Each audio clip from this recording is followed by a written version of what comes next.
അപ്പോൾ എല്ലാവർക്കും നമ്മുടെ ചാരു സർക്കിൾ ബോക്സിലേക്ക് സ്വാഗതം. എല്ലാവരും സുഖമായിട്ടിരിക്കുന്നു വിചാരിക്കുന്നു. ഒരു മഴ നനഞ്ഞ വൈകുന്നേരമാണ് ഈ കാണുന്നത്. പുറത്തേക്ക് നോക്കിക്കഴിഞ്ഞാൽ എല്ലായിടവും നനഞ്ഞ് കുളിച്ച് തോർന്ന് നിൽക്കുന്ന മരങ്ങളും ഇലകളും ഒക്കെയാണ് ഈ കാണുന്നത് കേട്ടോ. നല്ല തണുപ്പുണ്ട്. അപ്പോൾ നല്ല ഭംഗിയില്ലേ കാണാം. അപ്പോൾ ഈ ഒരു സമയത്ത് നമുക്ക് ഇഷ്ടം തോന്നുന്നത് ചായയും പരിപ്പൊടിയും കഴിക്കാനാണ് അല്ലേ. എനിക്കതാണ് ഇഷ്ടം കേട്ടോ. അപ്പോൾ ഇന്ന് നമുക്ക് പരിപ്പൊടി ഉണ്ടാക്കാം ചായയുടെ ഒപ്പം. 4 മണി ആകുന്നതേ ഉള്ളൂ. നമ്മുടെ ചെടിയൊക്കെ നനഞ്ഞ് നിൽക്കുന്നുണ്ട്. കുറച്ച് വെള്ളം വീണ് ഉണങ്ങിയിട്ടുണ്ട് ഇവിടെയൊക്കെ. അപ്പോൾ നമുക്ക് പരിപ്പൊടി ഉണ്ടാക്കാം. പരിപ്പൊടി ഉണ്ടാക്കാനായിട്ട് ഉച്ച കഴിഞ്ഞപ്പോഴേ ഞാൻ പരിപ്പ് വെള്ളത്തിൽ ഇട്ടിട്ടുണ്ടായിരുന്നു. എന്നിട്ട് നന്നായിട്ട് കുതിർത്ത് ഒന്ന് തോർത്തി നമ്മുടെ ചെറിയ ജാറിൽ, മിക്സിയുടെ ചെറിയ ജാറിൽ 2 അടി അടിച്ചിട്ട് എടുത്തതാണ് കേട്ടോ. കുറച്ച് പരിപ്പ് അല്ലാതെയും ഇട്ടിട്ടുണ്ട് കടിക്കാനായിട്ട്. പിന്നെ പച്ചമുളക്, ചെറിയുള്ളി, ഇഞ്ചി, മുളക് പൊടി, അതുപോലെ കായപ്പൊടി, ഇത്രയൊക്കെയാണ് നമ്മൾ ഇടുന്നത്. എൻ്റെ പരിപാടി ഇതൊക്കെയാണ്. അപ്പോൾ ഇതൊക്കെ നമുക്ക് ഇട്ട് കൊടുത്ത് ഒന്ന് കുഴച്ചെടുക്കണം. അപ്പോൾ ഇപ്പോൾ ഈ ചുട്ടൻ വൈകുന്നേരം ചായ കുടിക്കാനുണ്ടാവും കേട്ടോ. ജോലിക്ക് ഇപ്പോൾ നമ്മുടെ ലോക്ക്ഡൗൺ ആയതുകൊണ്ട് ജോലിക്കൊന്നും പോകാൻ പറ്റാത്തതുകൊണ്ട് വൈകുന്നേരം എന്തായാലും ചായ കുടിക്കാൻ എന്തെങ്കിലും ഉണ്ടാവും. ചിലപ്പോൾ ഇതൊന്നും ഉണ്ടാവില്ല, ബിസ്ക്കറ്റ് തന്നെ ആയിരിക്കും, ബ്രെഡോ ബിസ്ക്കറ്റോ റസ്കോ ഒക്കെ ആയിരിക്കും. ചില സമയം എന്തെങ്കിലും എനിക്ക് ഇഷ്ടപ്പെട്ട കാര്യങ്ങളാണ് ഈ പരിപ്പൊടിയും പഴംപൊരിയും അതുപോലെ തന്നെ ഉഴുന്നുവടയൊക്കെ ഉണ്ടാക്കുക എന്നുള്ളത്. അപ്പോൾ ചില സമയങ്ങളിൽ ഉണ്ടാവാറുള്ളൂ. ഇപ്പോൾ പ്രത്യേകിച്ച് വീട്ടിലുണ്ടല്ലോ, അപ്പോൾ ഇങ്ങനെ ഉണ്ടാക്കും. പ്രത്യേകിച്ച് ഇപ്പോൾ മഴയും കൂടെ ആകുമ്പോൾ ഇത് ഒരു പ്രത്യേക സുഖമാണ് ചായയും പരിപ്പൊടിയും കഴിക്കാനുള്ളത്.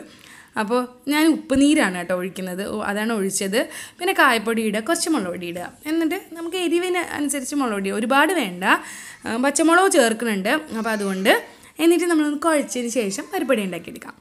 ഇനി കുറച്ച് കയ്യിൽ വെള്ളം തടവിയതിന് ശേഷം നമുക്ക് പരിപ്പട ഒന്ന് ബോൾസ് ആക്കിയിട്ടൊന്ന് എന്താ പറയുക പരത്തി കൊടുത്തിട്ട് എണ്ണയിൽ, നല്ല ചൂടുള്ള എണ്ണയിൽ പൊരിച്ച് വറുത്ത് എടുക്കാം കേട്ടോ. അങ്ങനെ എടുക്കാം. നല്ല ആ ഒരു മൊരിഞ്ഞ ഒരു ചൂടെണ്ണയിൽ ഇടുമ്പോൾ ഒരു പ്രത്യേക മണമാണ്. കാരണം ഇഷ്ടമാട്ടോ, എനിക്ക് ഭയങ്കര ഇഷ്ടമാണ്. അപ്പോൾ ഈ നമ്മൾ ഓരോന്നായിട്ടിട്ടു നല്ല തിളയ്ക്കുന്ന എണ്ണയിൽ. ഇത് കുറച്ച് ആയതിന് ശേഷം ഞാൻ ചായ ഉണ്ടാക്കുകയുള്ളൂ, കാരണം ചൂടാറിപ്പോവും. അപ്പോൾ ഞാൻ ഓരോന്നായിട്ട് എടുത്ത് പാത്രത്തിലോട്ട് വെച്ചിട്ട് ഇനി നമുക്ക് ചായ ഇടാം കേട്ടോ. കുറച്ചാകുമ്പോഴത്തേക്കും ചായ ഇടാം. അപ്പോൾ ചായ ഇടാം നമുക്ക്. പാലിലോട്ട് തേയിലയിട്ട് ചായ ഇട്ട്, ചായ വൈകുന്നേരവും രാവിലെയും ഒരു ഗ്ലാസ് എന്തായാലും മസ്റ്റാണ്. 2 പേരും കുടിക്കാറുണ്ട് കേട്ടോ, ചായ കുടിക്കാറുണ്ട്. പിന്നെ സിയു അങ്ങനെ ചായ കുടിച്ച് തുടങ്ങിയിട്ടില്ല. അപ്പോൾ അത് ശീലമാകുമ്പോൾ ശരിയായിക്കോളൂ. അവനും കൂടെ പാലോ ചായ എന്തെങ്കിലും കൊടുക്കണം.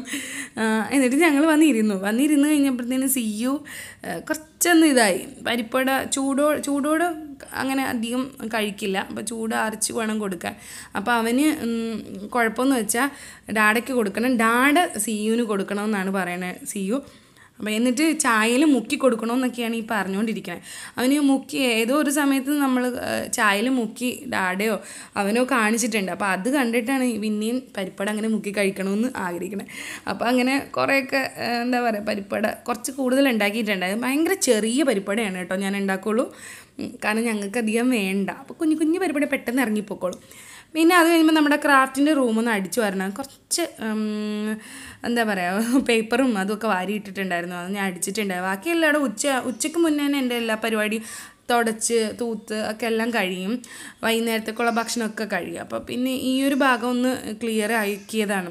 കാരണം ഇവിടെ ഇരുന്നിട്ട് നമുക്കൊരു പരിപാടി ചെയ്യാനുണ്ട്. അപ്പോൾ പേപ്പറൊക്കെ ഇട്ട് അടിച്ചു വാരിയതിന് ശേഷം ഈ അടിച്ചു വാരാൻ ചൂലെടുത്ത് കഴിഞ്ഞാൽ സിയു ഭയങ്കര കളിയായിരിക്കും. ആ ചൂല് വെച്ച് അടിച്ചുകൊണ്ട് കിടക്കും. അത് തുടയ്ക്കാൻ സ്റ്റിക്ക് എടുത്താലും അത് തന്നെയാണ് കേട്ടോ. എന്നിട്ട് നമുക്കൊരു ടയർ കിട്ടിയിട്ടുണ്ട്. ആ ടയറൊന്ന് പെയിൻ്റ് അടിക്കണം, അതാണ് ഇന്നത്തെ ഒരു പരിപാടി. അപ്പോൾ പെയിൻറ്റ് ഈ ചൂട്ടം മേടിച്ചിട്ട് വന്നിട്ടുണ്ടായിരുന്നു കേട്ടോ. അപ്പോൾ ഒരു മഞ്ഞ കളർ കൊടുക്കാമെന്ന് വിചാരിച്ചു. അപ്പോൾ നമ്മൾ കഷ്ടപ്പെട്ട് ആ ടയർ പെയിൻറ്റ് ചെയ്തു.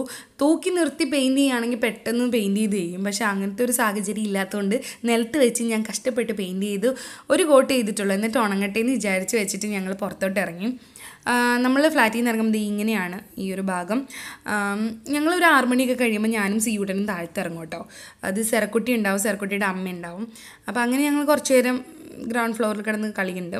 അപ്പോൾ ഇതാണ് ലിഫ്റ്റിലൂടെ കയറി ഇറങ്ങുകയും ചെയ്യാറില്ല. പൊതുവേ ഞാൻ ചെയ്യാറില്ല, ഞാൻ സ്റ്റെയറിലൂടെ ഇറങ്ങുകയും കയറുകയും ചെയ്യുള്ളൂ. ഹെൽത്ത് നോക്കണമല്ലോ. അപ്പോൾ അതുകൊണ്ട് ഞാൻ അങ്ങനെയാണ്. പിന്നെ സിയൂട്ടിന് ഭയങ്കര ഇഷ്ടമാണ് എന്താ പറയുക സ്റ്റെയറിലൂടെ ഇറങ്ങാനും കയറാം. ആളെ കൈ പിടിച്ച് കഴിഞ്ഞാൽ ആൾ നല്ല ആക്റ്റീവാണ് ചാടി അങ്ങോട്ട് ഇറങ്ങാനായിട്ട്. അപ്പോൾ ഇറങ്ങി താഴത്ത് നമ്മുടെ കാർ പാർക്കിംഗ് ഏരിയ ഉണ്ട്. അപ്പോൾ അവിടെ കുറച്ച് ഭാഗം നമുക്ക് കളിക്കാനുള്ള സ്ഥലമൊക്കെ ഉണ്ട്. അപ്പോൾ അങ്ങനെ ഇറങ്ങുമ്പം നമ്മുടെ ഡാലിൻ്റെ കൂട്ടൻ സൈക്കിൾ ഓടിക്കുന്നുണ്ട്. സീനുവിൻ്റെ ഫ്രണ്ടാണ് കേട്ടോ. സീനെ വലിയ ഇഷ്ടമാണ് ആൾ സൈക്കിളിലാണ് കൂടുതലായിട്ടും. താഴത്ത് ഇറങ്ങിക്കഴിഞ്ഞ് കഴിഞ്ഞാൽ ആൾ കളിക്കുന്നത് കൂടുതൽ സൈക്കിളിൽ തന്നെ ആയിരിക്കുമോ. അപ്പോൾ സിയൂട്ടൻ ഇതിൻ്റെ പരിപാടി എന്ന് പറയുന്നത് ഇതിൻ്റെ പൊക്കത്ത് ഇങ്ങനെ കയറിയിട്ട് ചാട്ടവും ഓട്ടവും ഊഞ്ഞാലക്കയറ്റവും പിന്നെ കാർ പാർക്കിങ്ങിലൂടെ ചുറ്റിനും ഫ്ലാറ്റിന് ചുറ്റിനും കിടന്ന് ഓടുക. ഇന്ന് ആൾ ഇച്ചിരി മൂടിയാണ്, കാരണം നമ്മുടെ സെർക്കുട്ടി അമ്മയുണ്ടെങ്കിൽ സെർക്കുട്ടി ഭയങ്കര ആക്റ്റീവാണ്, ഓട്ടവും ചാട്ടവും ഒക്കെ ആയിരിക്കും. അപ്പോൾ അതനുസരിച്ച് ഇവനും അങ്ങനെ ആയിരിക്കും. അപ്പോൾ ആളില്ലാത്തതിൻ്റെ ഒരു വിഷമമുണ്ട്. ആൾക്ക് ഓൺലൈൻ ക്ലാസ് ഉണ്ടായതുകൊണ്ട് വരാൻ പറ്റില്ല. അപ്പോൾ ആൾ കുറച്ച് നേരം എന്നെ സന്തോഷിപ്പിക്കാൻ അവിടെ ഇവിടെയൊക്കെ ഒന്ന് ഓടുകയാണെന്ന്. പിന്നെ അവിടെ തമ്പിയങ്ങൾ എന്ന് പറഞ്ഞ അങ്കിള് നടക്കുകയാണ്. അപ്പോൾ ആളിനോട് എന്തോ വർത്താനം പറഞ്ഞു. അങ്ങനെ കാണുന്നവരോടൊക്കെ കുറച്ച് വർത്താനം പറയും. പരിചയം ഉണ്ടെങ്കിൽ ആൾ വർത്താനം പറയും, ഇല്ലെങ്കിൽ മാറി നിൽക്കും. അങ്ങനെയാണ് ആളുടെ ഒരു പരിപാടി. എന്നിട്ട് ഞങ്ങൾ ഇതുപോലെ ഇങ്ങനെ ചുറ്റിനും നടക്കും. അപ്പോൾ ഉണ്ടെങ്കിൽ ഇങ്ങനെ സെറയുടെ അമ്മയും ഞാനും ഇങ്ങനെ നിൽക്കുമ്പോൾ സെറക്കുട്ടിയും സിയും കൂടി ഇങ്ങനെ ഓടി കിടക്കും. അതാണ് പരിപാടി. ആളുടെ രണ്ടുപേരുടെയും പരിപാടി എങ്ങനെയാണ്, ചുറ്റിനും ഓടി ഭയങ്കര ആക്റ്റീവാണ് ആൾ. ഓട്ടവും ചാട്ടവും ഒക്കെ ആയിരിക്കും. ഇന്ന് ആൾ പക്ഷെ അത്രയൊന്നും ഇല്ല കേട്ടോ. കണ്ടില്ലേ, എന്നെ സന്തോഷിപ്പിക്കാൻ വേണ്ടി അങ്ങോട്ടും ഇങ്ങോട്ടും ഒക്കെ ഓടി കിടക്കുകയാണ്. അങ്ങനെ ഓടിയോ വർത്താനമൊക്കെ ഇപ്പോൾ സെക്യൂരിറ്റിനോട് പിന്നെ അവിടെ ഇവിടെയൊക്കെ ഒന്ന് ഓടി കിടക്കും, ഊഞ്ഞാലിലൊന്ന് കയറി അങ്ങനെയൊക്കെ. അങ്ങനെ 7 മണി വരെ ഒന്ന് ചുമ്മാ കളിക്കും അങ്ങനെ. അപ്പോൾ ഒരു ഓസ് എടുക്കാൻ പോയതാണ്. അതിന് ഞാൻ വഴക്ക് പറയുന്നതെന്ന് നോക്കിയിട്ടാണ് ആളെന്നെ തിരിഞ്ഞ് നോക്കിയത്. വഴക്ക് പറഞ്ഞപ്പോൾ തന്നെ ആളവിടെ വെച്ചിട്ടുണ്ട്. എന്നിട്ട് വേണ്ടാന്ന് പറഞ്ഞപ്പോൾ വെച്ചിട്ട് ആ പരിപാടി അവിടെ കഴിഞ്ഞു. എന്നിട്ട് നമുക്ക് പതിയെ മുകളിലോട്ട് പോകാമെന്ന് പറഞ്ഞപ്പോൾ ആൾ കയറി, കാരണം സെറയില്ലാത്തതുകൊണ്ട് ഭയങ്കര വിഷമമായിരുന്നു. അങ്ങനെ ഞങ്ങളുടെ കളിയൊക്കെ മതിയാക്കി ഞങ്ങൾ അകത്തേക്ക് കയറി ഒന്ന് ഫ്രഷായി. എന്നിട്ട് നമ്മുടെ സ്ലീപ്പി ഹെഡ് മാട്രസ് വന്നിട്ടുണ്ട്. ഒരു 5 ദിവസം മുന്നേ ഞങ്ങൾ ബുക്ക് ചെയ്തതാണ് കേട്ടോ. അത് കോവിഡൊക്കെ ആയതുകൊണ്ടാണ് ഒരു 5 ദിവസം എടുത്തതെന്നാണ് പറയുന്നത്. എന്തായാലും അത് വന്നിട്ടുണ്ട്. അതൊന്ന് അൺബോക്സിങ് ചെയ്യാം. അതിൻ്റെ പാക്കിങ് നല്ല ഭംഗിയാണ് കേട്ടോ. ശരിക്കും മാട്രസ് ആണെന്ന് തോന്നില്ല, അതിനുള്ളിൽ ചുരുട്ടി വെച്ചിരിക്കുന്നത്. നമ്മൾ കടയിലൊക്കെ ചെന്ന് കഴിഞ്ഞാൽ ബെഡ് എങ്ങനെയാണ് കിടക്കുന്നത്, നിവർന്ന് അല്ലേ നമ്മൾ എടുക്കുന്നതും കൊണ്ടുവരുന്നതും. നമ്മൾ വണ്ടിയിൽ ഇങ്ങനെ നിവർത്തി വെച്ചിട്ടൊക്കെയാണ് കൊണ്ടുവരുന്നത്. ശരിക്കും ഇത് നോക്കിയേ, ഇതിനുള്ളിൽ ഇങ്ങനെ പാക്ക് ചെയ്ത് വരുന്നത് നല്ല പാക്കിംഗ് അല്ലേ. ഇത് ഒരുപാട് പേര് അൺബോക്സിങ് ചെയ്തിട്ടുള്ളൊരു മാട്രസാണ്. ഇതിൻ്റെ സൈറ്റിൽ തന്നെ കയറിയാണ് ഞങ്ങൾ ഓർഡർ ചെയ്തത്. ശരിക്കും ഈ സ്ലീപ്പി ഹെഡ് ആമസോണിലും ഫ്ലിപ്കാർട്ടിലും ഒക്കെ ഉണ്ട്, നമുക്ക് ഓർഡർ ചെയ്യാം. ആ രീതിയിലും ഓർഡർ ചെയ്യാം. എന്തായാലും ലിങ്ക് ഞാൻ എല്ലാ ഡീറ്റെയിൽസും ഞാൻ ഡിസ്ക്രിപ്ഷൻ ബോക്സിൽ കൊടുക്കാം. ഇത് നോക്കിക്കഴിഞ്ഞാൽ അതിനുള്ളിലൊരു കട്ടറുണ്ട്. അത് വെച്ചിട്ടാണ് നമ്മൾ ഈ ഒരു ബെഡ് കട്ട് ചെയ്യുന്നത്, അതിൻ്റെ ഒരു പ്ലാസ്റ്റിക് കവർ കട്ട് ചെയ്യണത്. അപ്പോൾ ഇത് വാങ്ങിക്കാനുള്ള കാരണം എന്താ, ഞങ്ങളുടെ കയ്യിൽ ഈ കിടക്കുന്ന കട്ടിലില്ലേ, ഇത് ഡബിൾ ബെഡ് കട്ടിലാണ്. ഇതിൻ്റെ അളവിനല്ല ഈ ബെഡ് മേടിച്ചിരിക്കുന്നത്, ഫാമിലി കോട്ട്, അതായത് വലിയ കട്ടിലിൻ്റെ അളവിനാണ് ഈ ബെഡ് വാങ്ങിച്ചിരിക്കുന്നത്. ഇത് ഡബിൾ കോട്ട് ഈ ഒരു കട്ടിലിൻ്റെ അളവിൽ ഒരു ബെഡുണ്ട്. അത് ഞങ്ങൾ നിലത്തിട്ടിട്ടാണ് കിടക്കുന്നത്. കുഞ്ഞായിരിക്കുന്നുണ്ട് ഈ ഉരുളുന്നതുകൊണ്ട് കട്ടിൽ കിടക്കാതെ നിലത്തിട്ടിട്ടാണ് കിടക്കുക. അപ്പം ഞങ്ങൾക്ക് പുറം വേദന കൂടുതലാണ്. അങ്ങനെയാണ് ഈ ഒരു മാട്രസ് മേടിക്കാനുള്ള ഒരു കാര്യം. അപ്പോൾ ഇത് വാങ്ങിച്ചിരിക്കുന്ന കട്ടിൽ ഞങ്ങളുടെ കയ്യിൽ ഇപ്പോൾ വന്നിട്ടില്ല, ലോക്ക്ഡൗൺ കഴിഞ്ഞിട്ട് വേണം കൊണ്ടുവരാൻ. അത് വീട്ടിൽ കിടക്കുകയാണ്. അപ്പോൾ അത് കഴിയുന്നവരെ ഞങ്ങൾക്ക് നിലത്തിടാമെന്ന് വിചാരിച്ചു. ഇതിനൊരു ബാഗ് ഉണ്ട് കേട്ടോ, അതുകൊണ്ട് കുഴപ്പമില്ല. ഈ കാണുന്ന ഒരു ബാഗാണ്, അതൊരു സിബ് തുറന്നിട്ടാണ് നമ്മൾ, ഇതിനുള്ളിലാണ് മാട്രസ് വരുന്നത്. അപ്പോൾ ഇത് കഴുകാം നമുക്ക്. പിന്നെ ഈ ഒരു ബെഡിൻ്റെ ഒരു പ്രത്യേകത എന്ന് പറയുന്നത്, നമുക്ക് 100 ദിവസം ട്രയൽ ചെയ്തിട്ട് എന്തെങ്കിലും കുഴപ്പമുണ്ടെങ്കിൽ നമുക്ക് റിട്ടേൺ ചെയ്യാം.